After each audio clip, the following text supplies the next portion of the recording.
What's up guys, Houndish here, and today I've got some Destiny 2 news to talk about. We're going to look at a new faction possibly coming to Destiny 2. On top of this, we have some returning Foundry weapons from Destiny 1 which are worth taking a look at. I also wanted to look briefly at the mods coming to some gear in Destiny 2, and a bunch of other stuff, so let's get into it. First up, I spoke about some of the new Numbskull merchandise for Destiny 2 yesterday, and interestingly, they have some Destiny 2 faction fridge magnets, which when you take a look at, one of them actually includes the Red Legion icon right there. And the description says it features 4 factions from Destiny 2, New Monarchy, Dead Orbit, Red Legion, and Future War Cult. Which Destiny 2 faction do you belong to? Choose exactly where you fit with our unique selection of 4 colourful magnets, combining reds, yellows, whites, and blacks. Maybe you've pledged your allegiance to Dead Orbit and you want to let everybody know about it. If not, New Monarchy, Red Legion, or Future War Cult are all waiting to be represented too.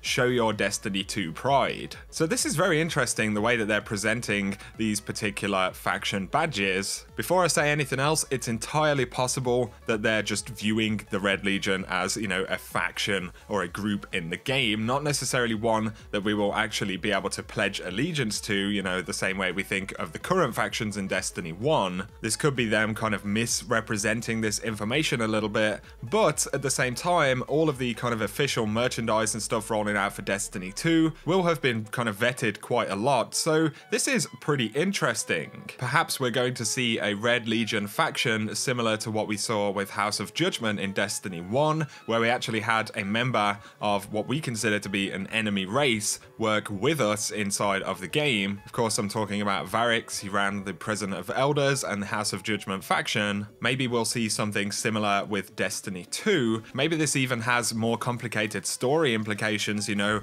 what if the Red Legion rise and turn against Gaul, and that's part of how we defeat him or something like that. That could be very, very interesting and would be kind of a big twist, but that is a huge leap of speculation right there. If we look at some things we do know though, David Canland, who is a UI designer at Bungie, did a GDC presentation talking about how they built the UI and everything for Destiny, and in one of these very, very early screenshots, you do see a Cabal character called Gus the Slovenly, who is actually selling gear. So this is very, very interesting. This demonstrates that Bungie, you know, have considered having members of enemy races or potential factions in the game very early on. We did see that, like I said, with House of Judgment, so it's entirely possible that we could see something very similar in Destiny 2. So I thought that was worth pointing out to you guys. It is very, very interesting.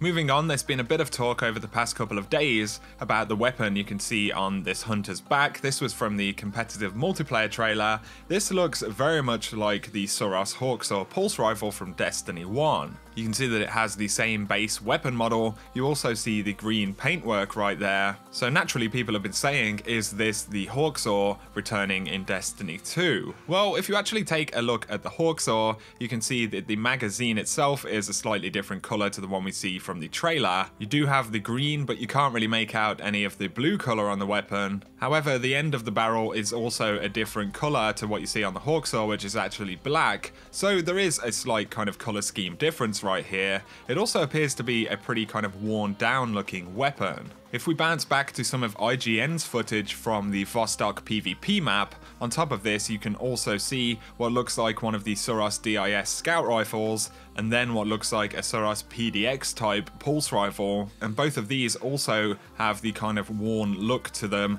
and they also have slightly different paintwork as well. They are very similar color schemes, but you know, particular modules on the weapon are painted different colors and different places and things like that. So this is obviously very interesting. It makes sense that these models of weapons would survive in some respect, or that the gunsmith would still be producing weapons with these particular models. When you look at the pulse rifle that looks like the PDX right here, it does have a slower rate of fire, so it's most likely that these are simply weapon models, you know, that are being rebuilt at some point in the game. It is, however, very interesting that they're using these kind of worn models, which suggest they may have kind of come from the past or come with us through whatever events occur in the tower and everything like that. Interestingly, we've also seen the Starfire Protocol and the Takenaut exotics, which were in Destiny 1, inside of the multiplayer trailer, so there's some speculation as well that prestigious gear, or the white engrams awarded in weekly patrol flashpoints, could actually link to this older Destiny 1 gear and perhaps be the way that you unlock it. That isn't too crazy of an idea. It could be how we acquire Destiny 1 gear if it does return. Perhaps this could even include gunsmith weapons like the one we just spoke about, but it equally could be another type of gear, or even a replacement for the unknown rewards which you used to get from Nightfall activities. So it's going to be interesting to see where exactly this leads. In terms of having returning pieces of gear and reusing weapon models, or indeed reusing weapons themselves, I don't have a huge problem with it. I think it's perfectly acceptable to bring back older stuff, but it has to be in the midst of a ton of new stuff, right? Another thing to point out is, of course, we have elemental damage mods for weapons now, and these are also available on blue energy weapons too. So I actually got to use one of the only blue weapon drops inside of the Destiny 2 beta, and you can see that you also have an elemental mod available for these blue weapons. But in the gameplay from the trailer, when you look at the Viced Deathstalker right here, you can see that it has an awesome new kind of carbon fiber skin. On top of this though, it also has void damage and not solar damage like we saw in the beta. So this appears to be our first look at these damage mods actually doing something. When you look at the weapons though, you have 3 slots. One is for legendary infusion, one is for the damage mod itself, and then you also have one for the shader. It's possible that they'll add others as well, or that there are actually others on the weapons we haven't seen yet. But when you look at each slot, it kind of drops down, and then you have a bunch of available slots there, which will obviously draw from things you have in your inventory, you know. So infusion, it'll be looking for weapons of a higher level. Damage mods will be your available damage mods. I believe they are actually used up when you apply them to a weapon, so somehow we'll be able to purchase or unlock more. And this is really exciting for the gunsmith and everything like that. Obviously, it seems like those vendors could actually have way more of a role to play in Destiny 2. On some of the armor pieces, we have infusion and shaders as well, but also a socket mod, which was not available in the beta, but these actually unlock additional bonuses. And in previous builds, we did see some mods which can influence ability and super cooldowns, so we will be able to have some kind of influence over those stats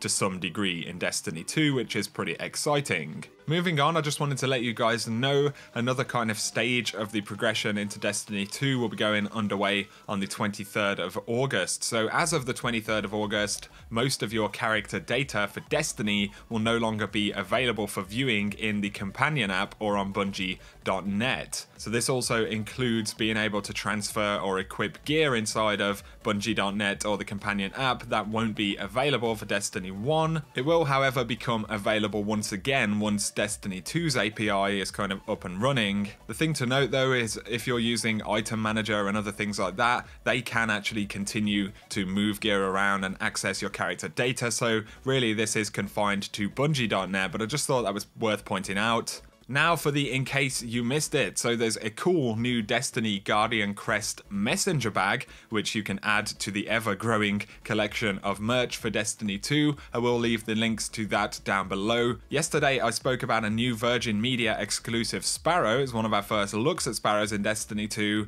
On top of this, not only do Bungie want you to eat Pop-Tarts washed down with energy drinks, but they now suggest you play with your Destiny-themed baubles in a room scented by Destiny 2 candles. I wonder if we'll get Cabal armpit scent or something like that.